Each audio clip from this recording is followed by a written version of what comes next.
Got all your plants ready to go? Okay.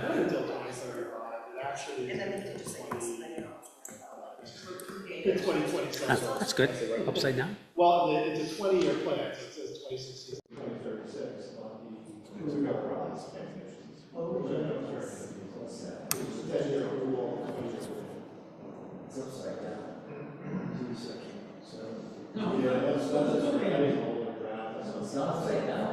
I think it's your glasses.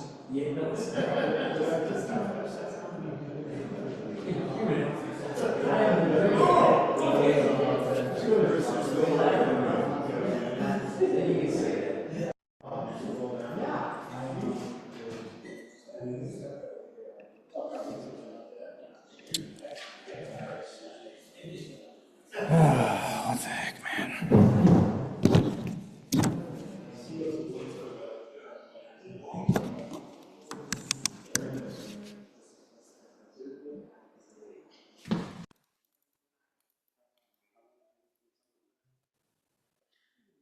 There is a difference between my left eye and my right eye, so the lenses are different. Yeah, there's usually one eye that's better than the other. Yeah. And then there's, He said we're good to go. okay, Glenn, all set? Okay. I'll call the Thursday, February 26th, 2026 meeting of the Cumberland Planning Board to order. Roll call. Mr. Zook. Here. Okay, Mr. Butler. Here, Mr. Scown is not here anymore. Mr. O'Neill. Here. Okay. Mr. Costa. Here. And the chair's here. At the moment, absent is Ms. Reese and Mr. D'Ambrosio, and I'd like to welcome Mr. St. Thomas to the planning board.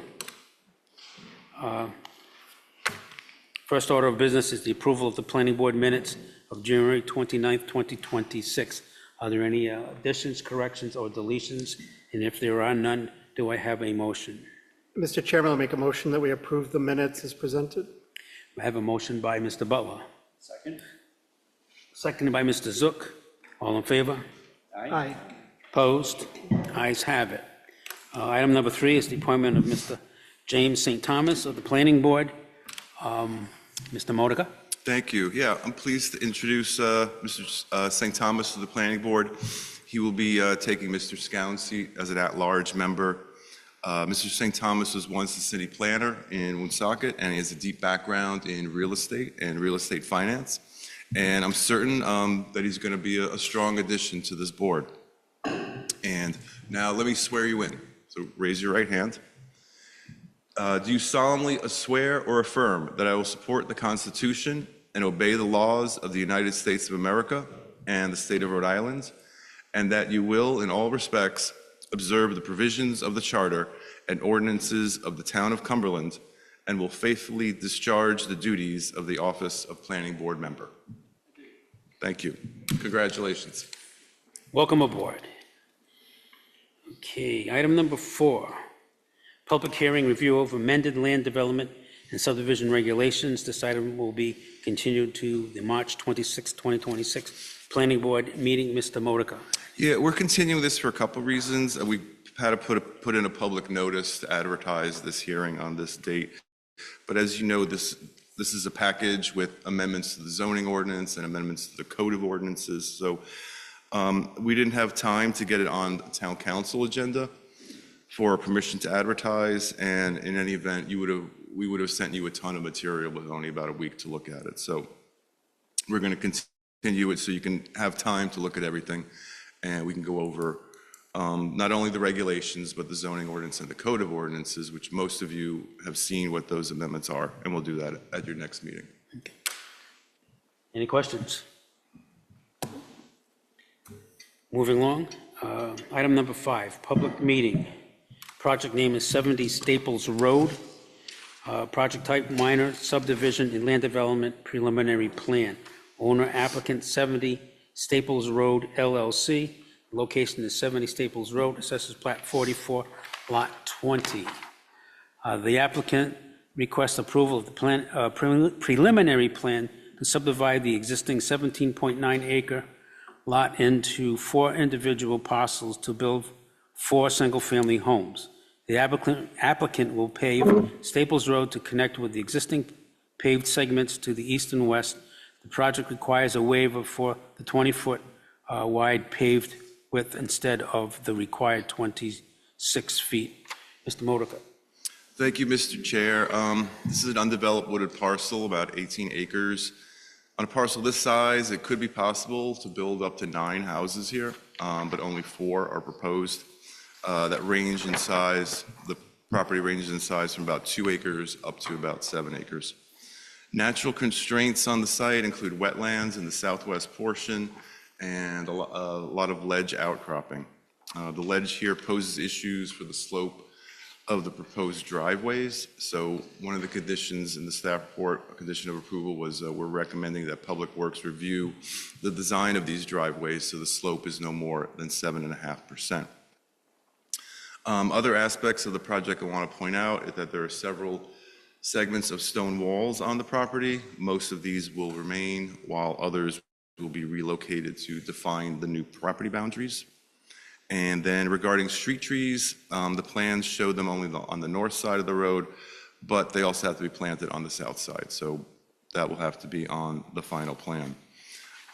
So except for the waiver for Staples Road, which I'll get to in a sec, this is essentially a by right development. And I'm just mentioning this now because there's been a lot of press and social media about a 4-lot subdivision.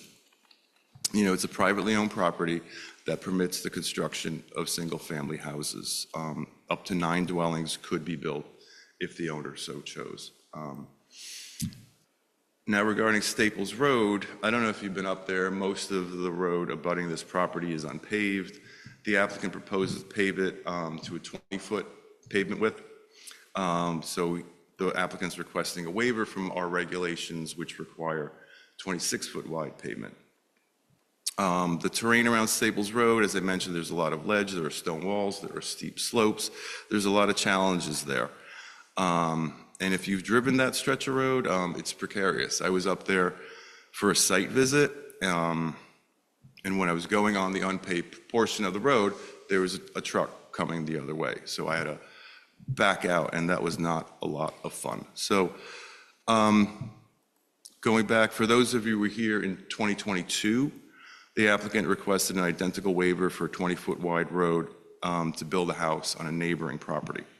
At the time, the Public Works Department had no objection to the waiver, and the Planning Board voted in favor of the waiver to reduce the pavement width.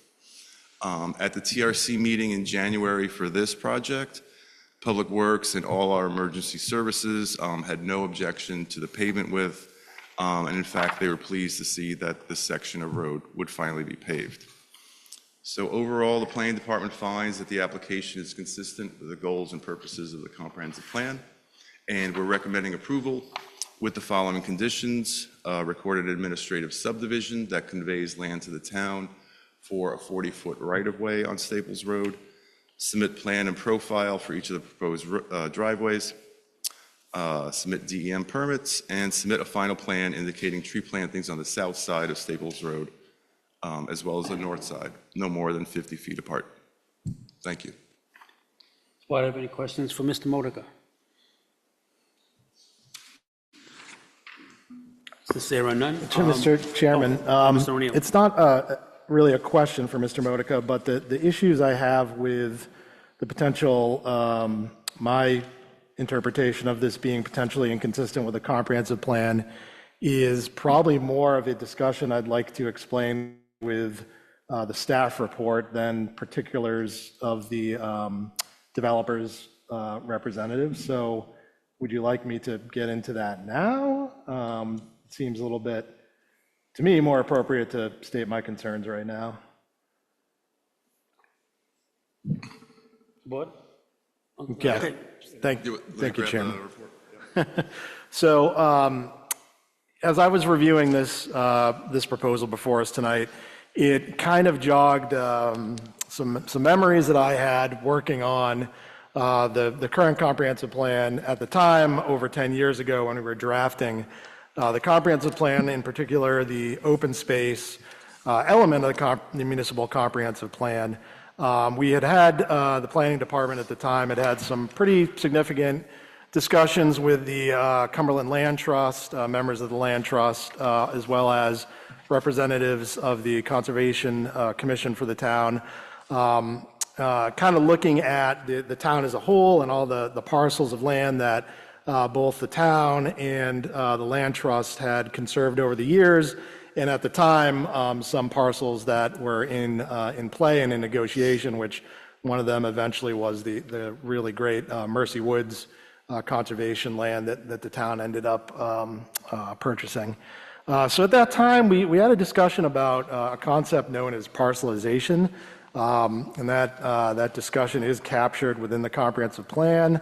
That's on, I believe, page 127 of the comprehensive plan, and it jogged the memory that I had that we were looking at, in particular, this section of the community and sort of the gradual approvals of minor subdivisions and kind of small subdivisions over time, year after year, and the effect that it might have on fragmenting what is largely kind of unfragmented, large blocks of unfragmented forest land and wildlife habitat. So the development proposal before us tonight off of Staples Road sits sort of just south and kind of in the middle of three large conservation areas within the town of Cumberland. The first to the west being Sneech Pond, a lot of that conservation area being for the benefit of the water quality for the town of Cumberland.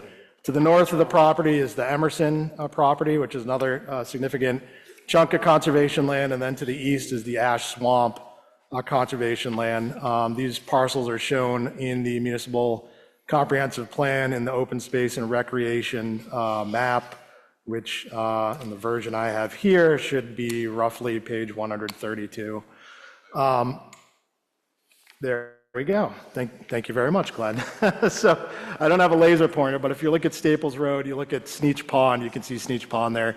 You go just to the right to the kind of yellow eggshell colored, yeah, that's the development we're looking at today. So you can see how it's kind of, surrounded by conservation land, a significant amount of conservation land from Sneech Pond going over towards the Ash Swamp. This at the time we were talking with the entities I mentioned earlier, the Land Trust and the Conservation Commission, about our concerns that, this really significant area of wildlife habitat was going to be fragmented, had already been significantly fragmented by minor subdivisions that have been approved at that time, and then some more that have occurred since, but kind of looking at the last 20 years or so. So in my opinion, thinking back to that discussion in the comprehensive plan and my interpretation, this has, I think, some variance with whether or not it's consistent. To me, the proposal would be highly disturbing to the natural environment. It would increase parcelization in an area of Cumberland which abuts town-owned conservation land. I believe the discussion on page 127 regarding parcelization could lead to an interpretation of inconsistency. And I'll just read And I'll just read a section of the comprehensive plan. It states the following on page 127. The subdivision of land itself has implications regardless of whether it will lead to development. Smaller parcel sizes may diminish the economic efficiency of management for agriculture and forestry. More owners with different objectives may make large-scale habitat management more difficult. More owners may threaten continued public access for recreation purposes, and certain ecological services may be affected as well. In addition to that, Ash Swamp abuts the land to the east, as I mentioned. This is an area of particular importance for critical or uncommon habitat for wildlife in Cumberland, and the proposed development would lessen an unfragmented forest block of well over 500 acres, which is home to wildlife common to Cumberland, such as white-tailed deer, wild turkey, eastern coyote, gray foxes, and multiple species of breeding and migratory birds, which are noted in Appendix C of the Municipal Comprehensive Plan, which is titled Natural Resources. So for those purposes, I have great concerns that allowing development like this in this area could be inconsistent with the intent and the goals of the Municipal Comprehensive Plan. And I just wanted to kind of set that as one of my big concerns here, because it's not just looking at this one proposal in front of us, but how it kind of impacts the land around it and similar proposals that have been approved in recent years, leading us towards what we were trying to prevent when we adopted the Municipal Comprehensive Plan roughly a decade ago. Thank you, Glenn. And Board, thank have you, any, Chairman. questions or concerns for Mr. O'Neill? Mr. Modica, do you? So, no, I agree with everything he's saying. And that's why we're updating our comprehensive plan. I think our comprehensive plan right now doesn't grab that. It's not specific enough, and that's the purpose of moving forward, so we can identify those properties that we want conserved and that we want preserved, and really lay that out and take a proactive steps to make that happen.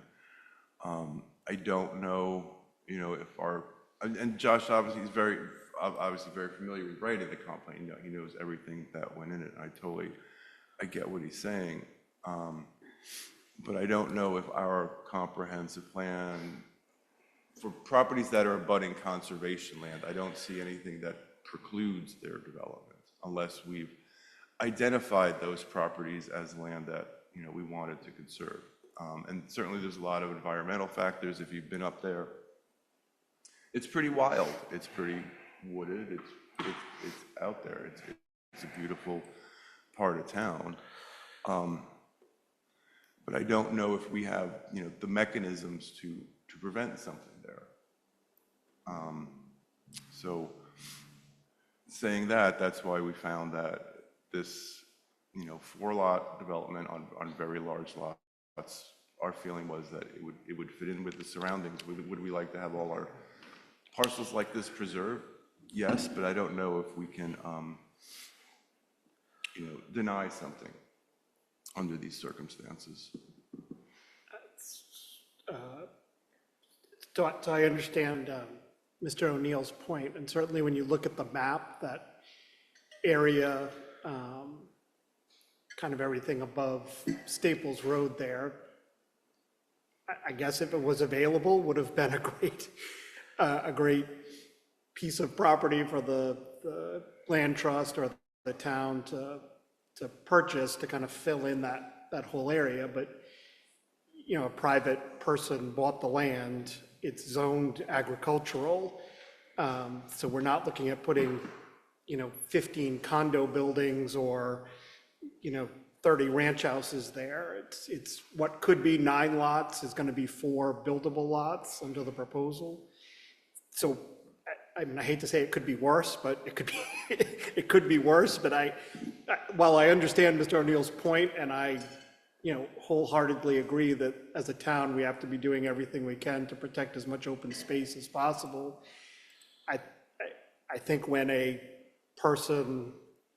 entity buys a piece of land that is zoned and they're allowed to build, we face this question in almost every planning board meeting I've ever been on. You can't deny somebody the right to build on land that the town has said you can build on. There's really beyond the 20-foot road waiver, there aren't any other zoning changes, waivers, requests. I mean, it's a pretty straightforward, simple proposals. I I agree with Mr. O'Neill. I understand perfectly where he's coming from. You know, again, the chips fall where they may. The property may have just never been available to the town or the land trust, or it wasn't the right time, or I don't know the history of the property, obviously, but yeah. So. Anyone else? Mr. Costa? So, Glenn, we have nothing to stand on insofar as denying this project. We have nothing backing us up on this. I mean, like Mr. Correct? Butler was saying, it's basically a by right project, but for the road waiver.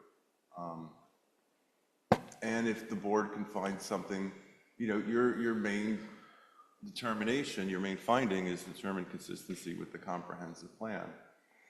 And so if you find something there that contradicts the plan or is inconsistent with the plan, then you have justification, you know, to vote against the project.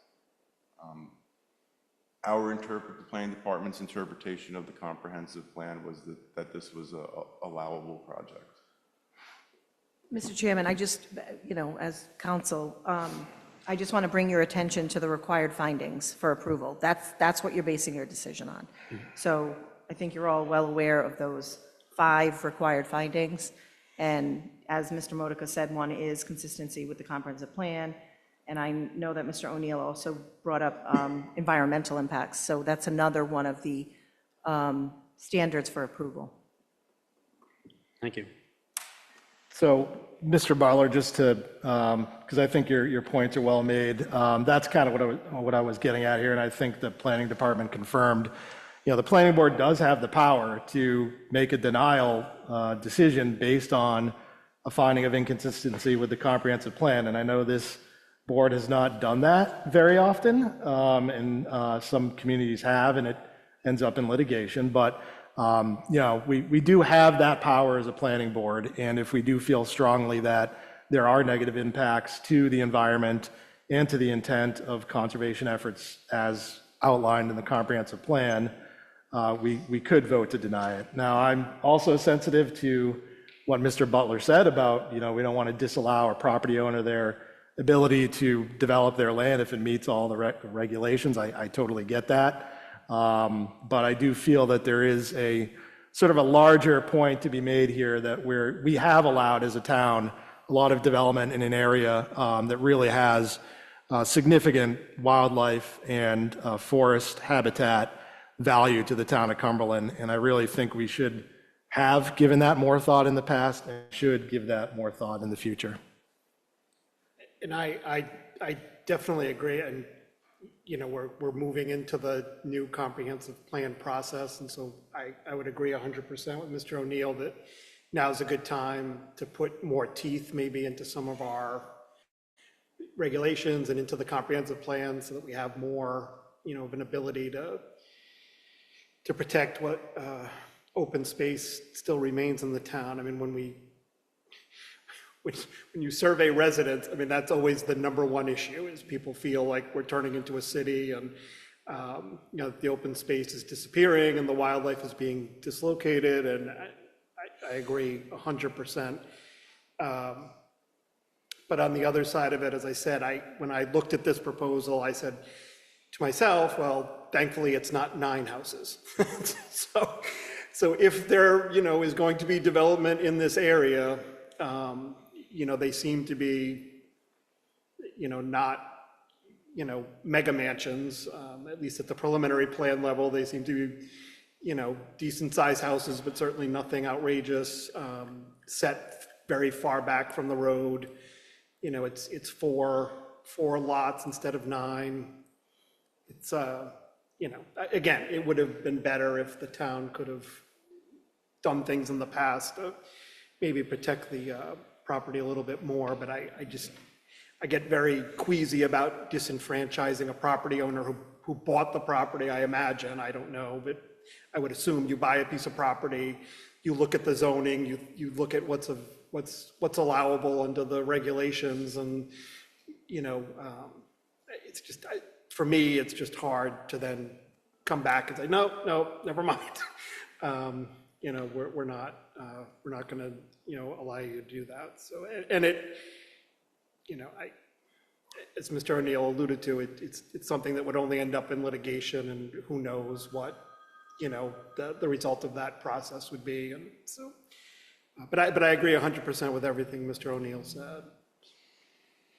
Chairman, Mr. Costa? see, my feeling on this doesn't make any difference in my eyes, whether it's 9 houses, 4 houses, 2 houses, 1 house.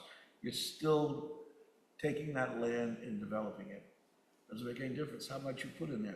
That's how I feel about that. And I agree with Mr. O'Neill also. I think it's time. It's time we take a stand. That's my feeling. Mr. Zook? Thank you. I appreciate, Mr. O'Neill, you bringing your concerns to the fore. I would love to see this land remain conservation land. I think it is definitely important to hold on to the natural beauty that this town has, and yeah, certainly put forth effort into preserving what we can.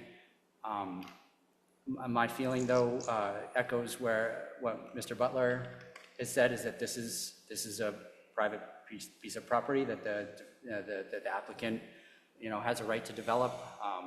When I drove back there over the weekend, the proposed 4 lots seemed to be development that would sort of fit in with the other homes that are there. So even though in a perfect world it would be nice to have this remain undeveloped, I think this is a reasonable application, a reasonable plan to develop it and not overdevelop it. Yeah, I'm glad it's just 4 lots and not trying to squish a bunch of condos over there. So, Thank you. Well, it's time for me to chime in. I agree with everyone's points. And it would be nice if we could keep it all open space, protected. But the acre, I'm looking at the lots. The lots are of a large enough size that the impact of 4 house lots, I'm not so sure what kind of a impact it'll have on wildlife habitat. But this board should certainly look to the future, no doubt about it, in trying to preserve as much open space as we can, because now it's getting to be really, really precious, especially in this town. Having said that, there are some requested waivers that I'd like to kind of bring up right now before the applicant gets his opportunity. Seems to me I remember, this goes back a number of years, that there was somebody that came and had a parcel that he wanted to build a house on, and it was on an unimproved road. And at the time, and it's in my head, but I could be wrong, I thought that the agreement that was made with the then Director of Public Works was for a 25-foot, not 25, but 24-foot wide paved travelway. And I could be corrected that it was 20, but looking at what's proposed now, and given the events of especially the past couple of weeks, it's one thing if you have just a small extension in one lot, but now we're kind of piecemealing and adding a lot and adding a lot and adding a lot, and we have a 20-foot wide paved area. And as Mr. Modica said, it was difficult for him to go up there. Now, it's given the fact that it was unimproved, it is unimproved at this point, and it was difficult for him to traverse the area and have the backup because a vehicle was coming in the other direction. But I know this has gone through the TRC, and they're comfortable with, and including public safety, with a 20-foot wide paved area. But looking at what we're dealing with right now, 20 feet is the bare minimum that you could ever allow. However, I foresee that, all the snow that we've gotten the past couple of weeks, it's going to be very difficult, not just to plow there, but it's also for the people who are going to be living here. And if we had to go along with a 20-foot wide pavement, I think we need to look at least making sure we have a cleared area. You have a 40-foot wide right-of-way that's being proposed, and we clear as much as possible so that there's room to push the snow if, in an event we have a storm like we just had. But in the same token, when you've got, cars, and you're gonna have to have, an oil truck that comes up there, and to a point, the school buses are going to travel to a certain point anyway. I understand something about the cul-de-sac, and the kids would have to come down to. Chairman, I think in the TRC report, the school superintendent was talking about like school vans, Yeah. not sending a bus Right. up that road because Yeah. it couldn't really accommodate a school bus. True. It was a school van, I think. Yeah, but it seems as though when we keep adding houses, it's just, we're gonna exacerbate that situation. But if we're to look at and agree with a 20-foot wide paved area, I think we need to think of having some kind of a cleared area, shoulder area, within the 40-foot wide pavement. Now, I understand there's boulders there, and there's some trees and so on that might prevent a cleared way along the entire length of the proposed roadway, but at least have some area where they can push the snow, get it off the road, because 20 feet with an oil truck coming up and a plow and a car, it's going to be very, very tight and very, very difficult for them to travel past each other. So it's something I think we need to kind of look at this point. Mr. Chair, Mr. Costa. I agree with you. I think my street is a 27-foot wide street. And if you go down it right now, it's almost singles, one car. And the other truck or car has to go to the side. They just couldn't keep up with the storm. I know a blizzard doesn't happen every year, but I agree with what you're saying. 20 foot is not wide enough, in my eyes. But I think it's something we need to discuss and look at. It's one thing if, in the very beginning, when we had that one house that was built, and the applicant at that point extended the roadway up to the end of his property. Well, that's fine, and then we thought about it, even and discussed it at some point back then. Well, what happens if we have another house being proposed as time goes on? And that's how I'm looking at the situation we have here. And I want to protect the people who are going to be living up there. Absolutely. Chairman, Mr. can I interject? Sure. Glenn, did the TRC, was snow plowing brought up at all in the discussion with the TRC about the 20-foot width being proposed? No, not how it would work on we would plow it, of course, it's a public road. And I asked one of our engineers, like, do we plow it now? And he wasn't sure. So I imagine we do, but I can't say with confidence because it's still a public road right now. So when you get to the end of what the improved section, which begins this parcel, it kind of turns into like a 10-foot gravel path, more or less. Right. So we don't know if the town just plows straight to that path and just leaves a pile there. We don't know that. I do not know the answer. That's a good question, though. No. It's one, like I said, it's one thing if you have one house lot, as it was proposed some years ago, but now we're adding more. And I can just foresee a difficulty arising when maybe somebody gets stuck there. And if they get stuck, then nobody can pass. So the poor gentleman or owner who is at the very end, is going to be stuck, not be able to get out. And now we're looking at a public safety situation. So I think it's something that's worth having a discussion about at this point. Having said that, I don't know if the board, Mr. Zook. Thank you.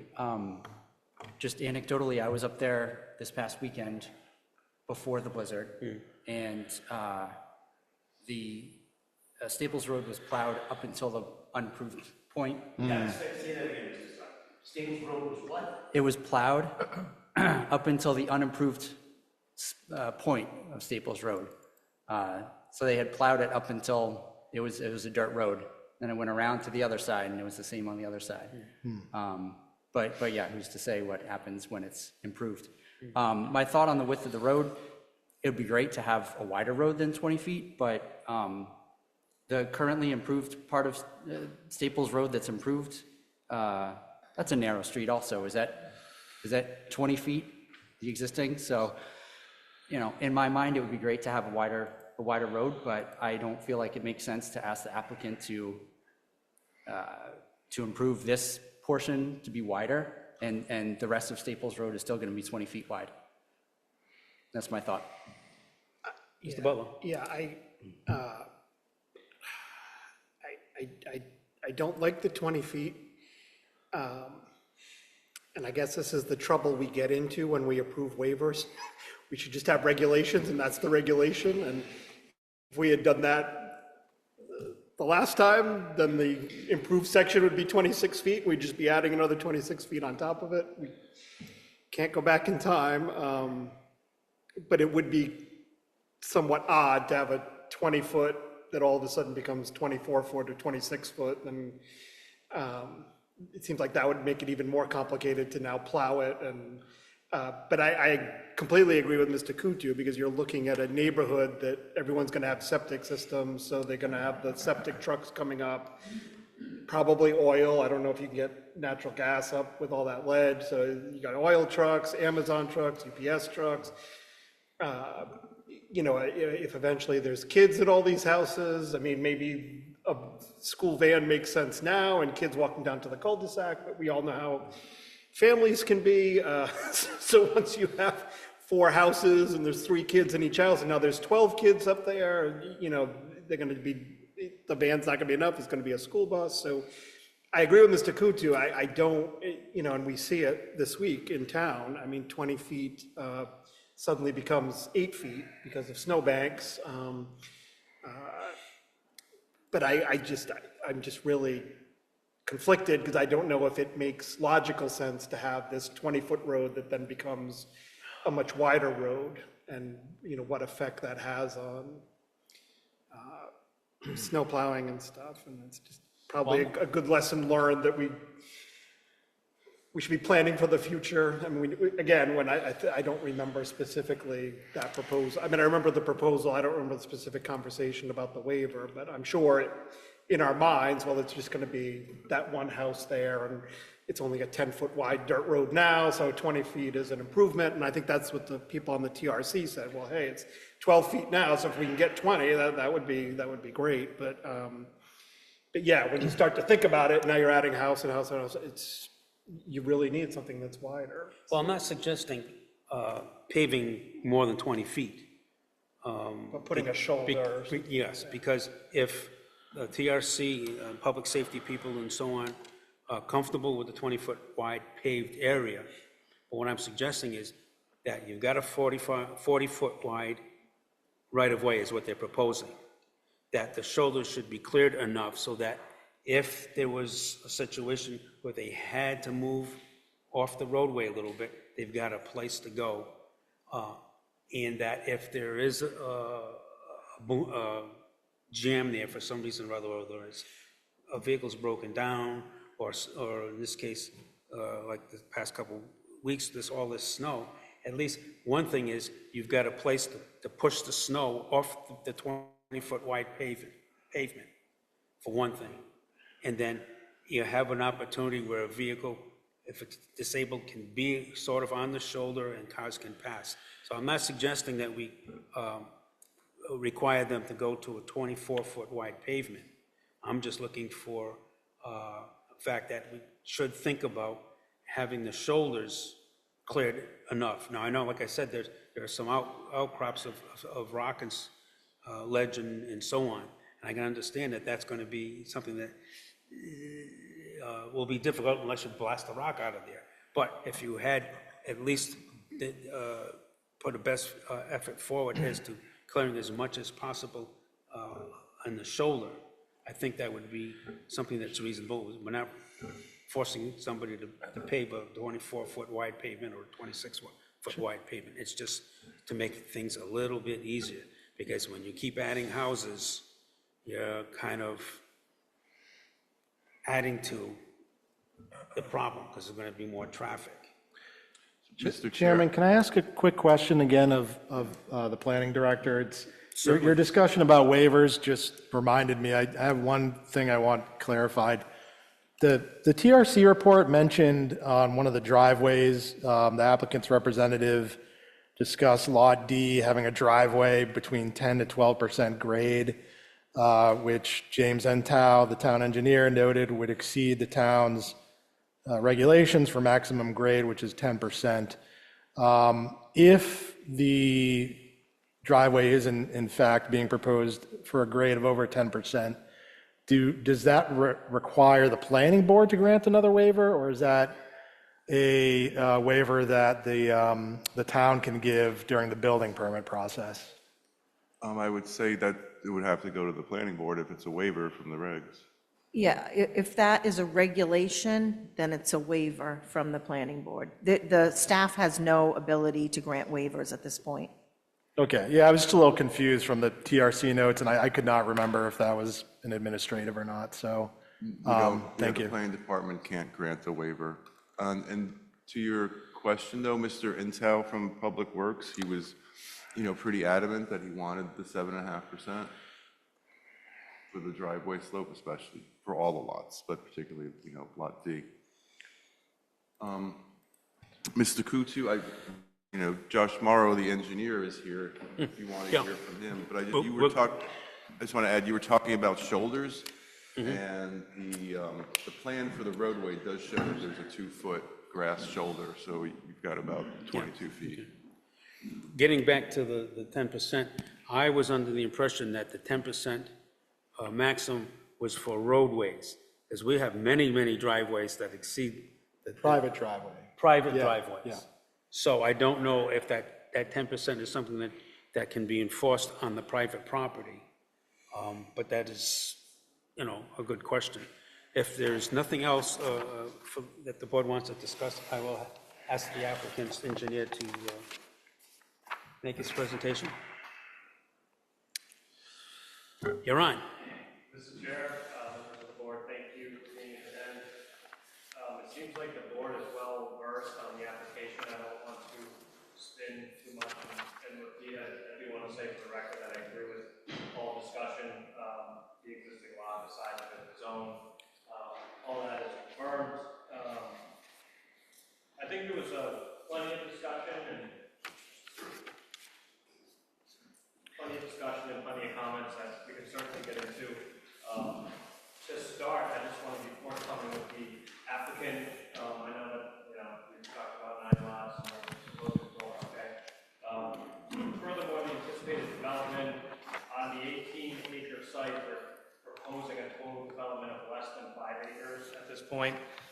That's less than a third for reference of the entire lot. It's my intent as the engineer to preserve the conservation land. And the future use of this property is, after discussion with the applicant, is really to keep it in line with how the neighborhood is at this time. They want to subdivide this property and keep all 4 lots within their respective families.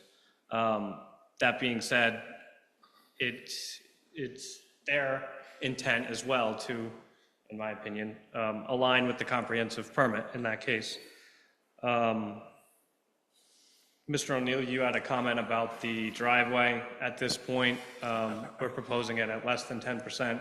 We do have correspondence with DPW to provide profiles of those driveways. We have every intention to do that. We will be forthcoming with that info.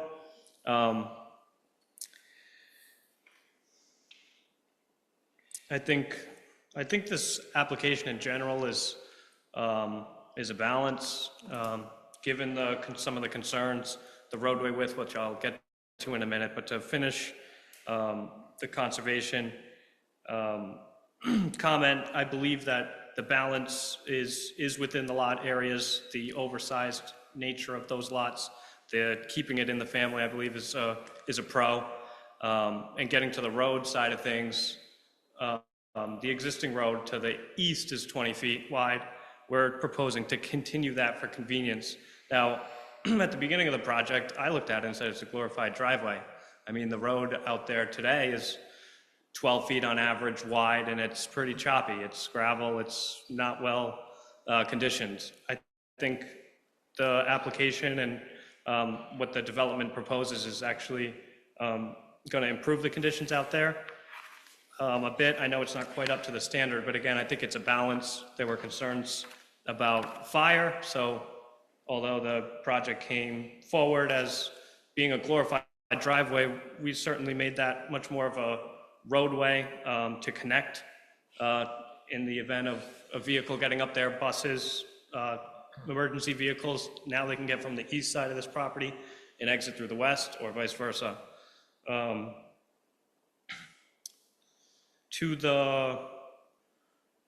was much discussion to the snow comment. I'm sure that the applicant would certainly be open to potentially making a shoulder, as you suggested, Mr. Chair, or maybe several throughout the length of that roadway, whether that be crushed stone or pavement. I'd like to remind the board that the right-of-way, if you will, as it is today, isn't a standard width. There are points of that right-of-way that are very short.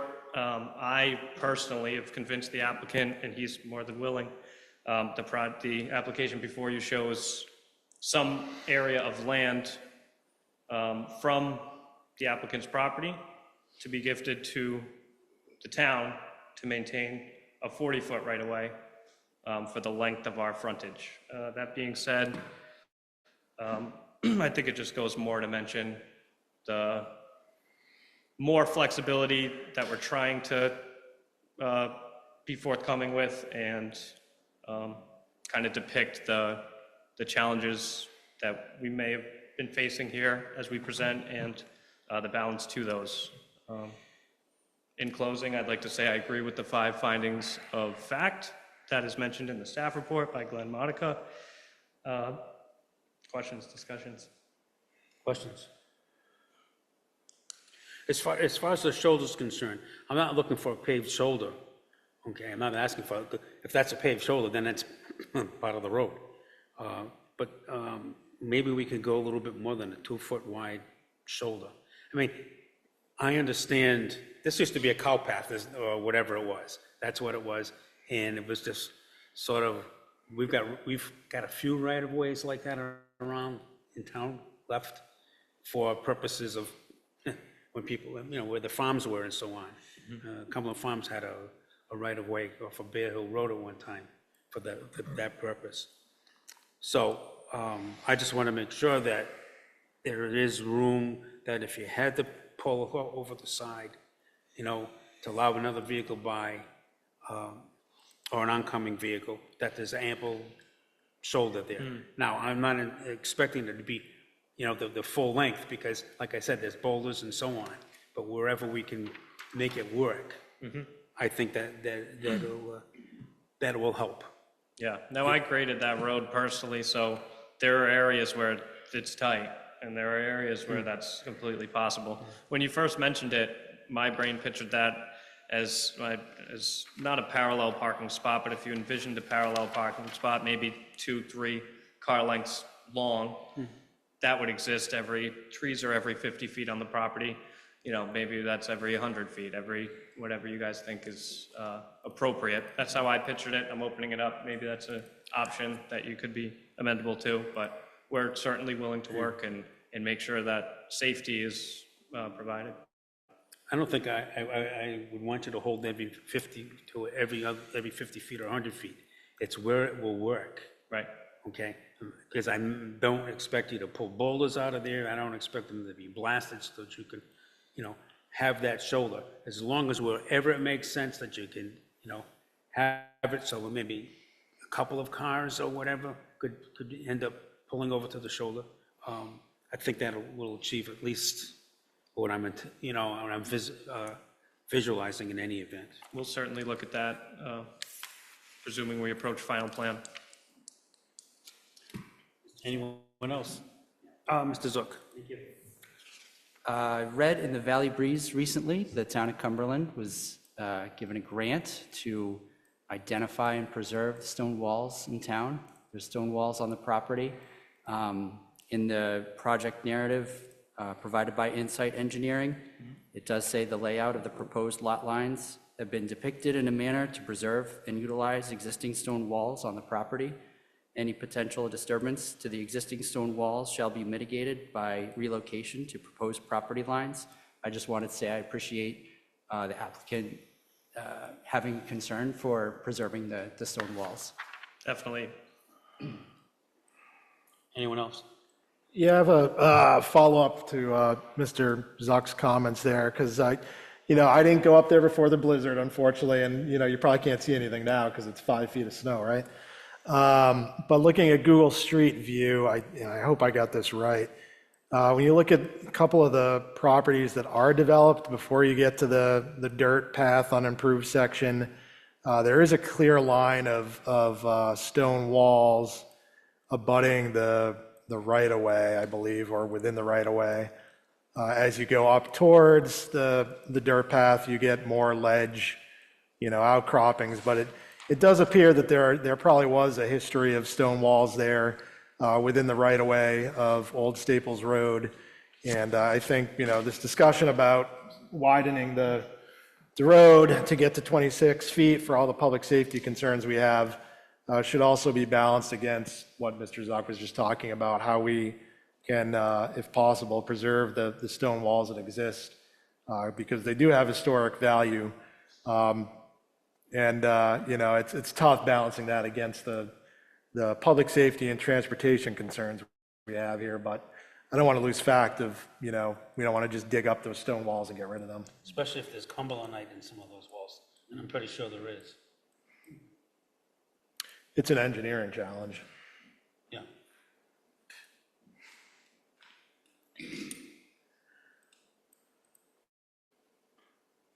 So I guess the question to the applicant is sort of, is there a way to, maintain some of those stone walls, if the road gets, a 26-foot wide pavement, or are we just encroaching on stone walls at that point?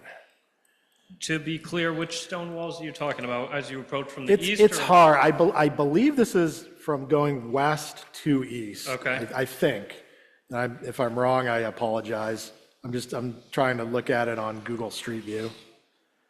I don't personally have the info to give an accurate answer in front of me. I think a question like that would deserve some intel and some diligence on it anyway.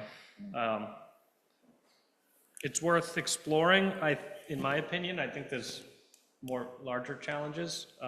As much as the application does try to preserve those stone walls, I think some of the other concerns, unfortunately, I think the stone walls might be able to be, the ones on site at least, be relocated in a manner that might be amenable to the board.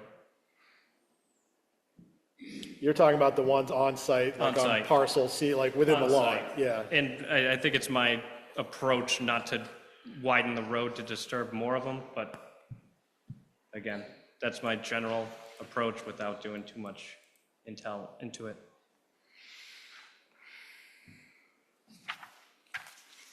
See, they were able to squeeze it in, but they didn't come very close, too close to that wall. That's with 20 feet. Yeah, but that's at 20 feet. Yeah, 26, you might be touching those walls. Yes, for sure. Sorry, I'm just reiterating what I said. I didn't think any of that. The 26 feet would potentially encroach on the stone wall, that's all. Anyone else?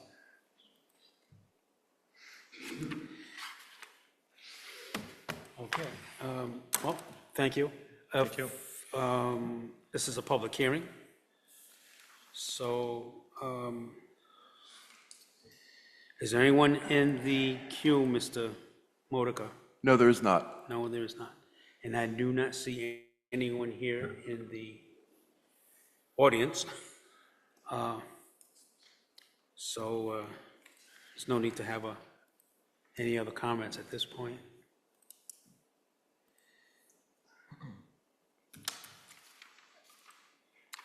Pleasure of the board. I'm happy to make a motion. I've been trying to wordsmith the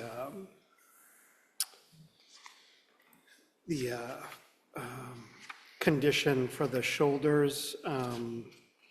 So does it seem appropriate to say, as a condition, create a series of shoulders within the 40-foot right-of-way to accommodate snow removal and vehicle passing?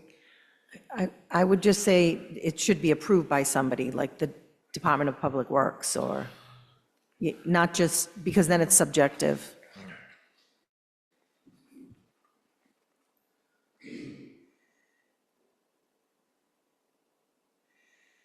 Approved by the Department of Public Works. So the next step is final plan, right? So we won't necessarily see it again, so will it? So it's just as approved by Department of Public Works prior to final plan.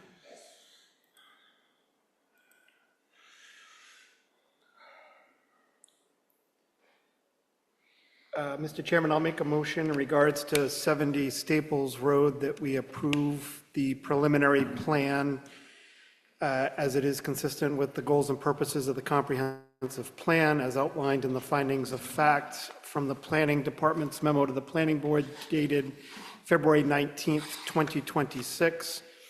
The approval does include a waiver from the 26-foot wide roadway width requirement.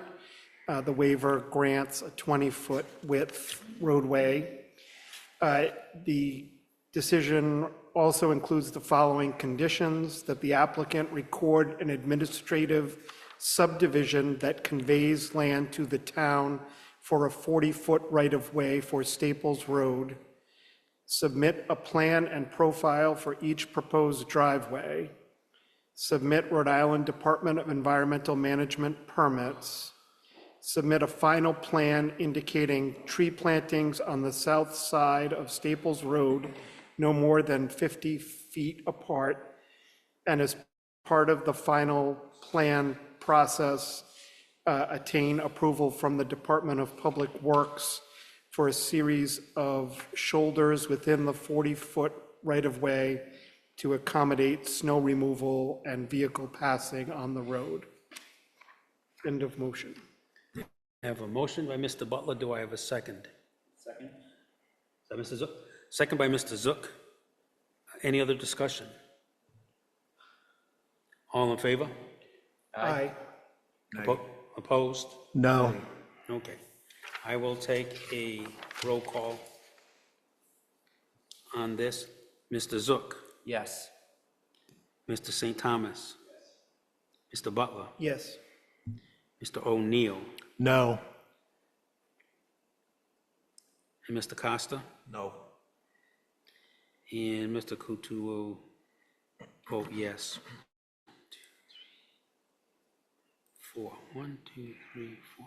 4 in the affirmative, and if I got this correct, and 2 in the negative. Correct? Okay. Thank you. Thank you.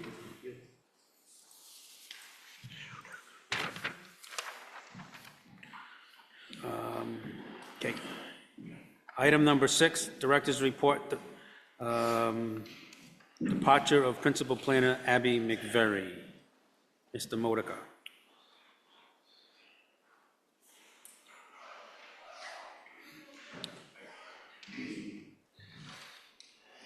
Kelly, would you just tell Ray thank you? Would you just tell Ray I said thank you? Yeah. Because I forgot that. Thank you. No, you're good. Thank you. So Abby is sick, but there she is, live on TV. So just have a couple things.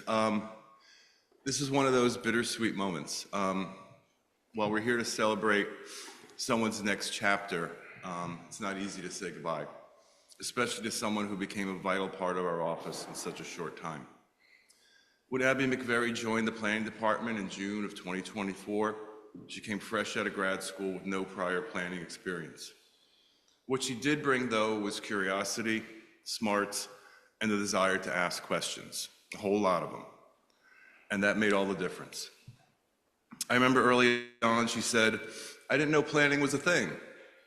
Well, she certainly made planning her thing in a big way. Planning's not something you master overnight. It can be complex, technical, and there's never really a straightforward answer. It requires sound judgment and patience. Abby embraced all of it and absorbed a whole host of unfamiliar concepts and turned them into strengths. Very quickly, she was reviewing land development plans with confidence, navigating zoning ordinances, interpreting state law, diving into historical research, and working on a banner and sign project that seemingly would never end. Her writing was fluid and flawless. Whether it be a staff report, a grant, a planning memo, her work was always an easy pleasure to read. And Abby wasn't just learning the job, she was shaping it. During all our discussions about zoning, land development, and all sorts of planning things, she's someone who contributed thoughtful insights, intuition, and understanding. In a short time, she became an essential and indispensable partner in running our department.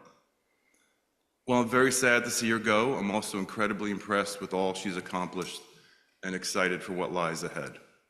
The skills she built here, the expertise she's developed, and the work ethic she's shown will serve her well throughout her career. Thank you, Abby, for everything you've contributed here, for your dedication, your thoughtfulness, your steady growth, and for all those piddly questions you asked. I wish you every success in your future endeavors and have no doubt you will continue to make a meaningful impact in any community you serve. Abby, you truly have made planning your thing. Thank you. Wow. Thank you, Glenn. And I apologize that I can't be there. I'm still getting over a pretty nasty cold and I didn't want to infect anybody. But yeah, just to give the board a little background, I accepted a job with Westbrook, Connecticut. So my last day with Cumberland will be March 6th. I'm originally from Connecticut, so I'll be going home and closer to family. I just wanted to say, though, I feel like for my first planning job, this was a fantastic board to work with. I enjoyed getting to hear all of your insights and opinions each month, and just wanted to say thank you for always being so kind and gracious with me. Thank you. Well, we thank you. And we most definitely are going to miss you Ditto. very much. All right, quick round. Thank you. Best of luck. Thank you. And good luck in your future endeavors. Thank you. All right, thanks, Abby. Have a good night. You too. Bye, everybody. All right. Public comment. Since there is nothing, I will entertain a motion to adjourn. Motion to adjourn? Motion by Mr. Butler, Second. seconded by Mr. O'Neill, and who was that, Mr. Zook? All in favor?